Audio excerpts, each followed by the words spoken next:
আল্লাহ রাব্বুল আলামিন আমাদেরকে তো জাহান্নামে যাওয়ার জন্য তৈরি করে নাই।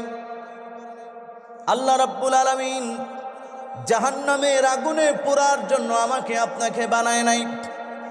আল্লাহ রাব্বুল আলামিন আমাকে আপনাকে সৃষ্টি করেছেন, তৈরি করেছেন আল্লাহর ইবাদত বন্দেগী করার জন্য।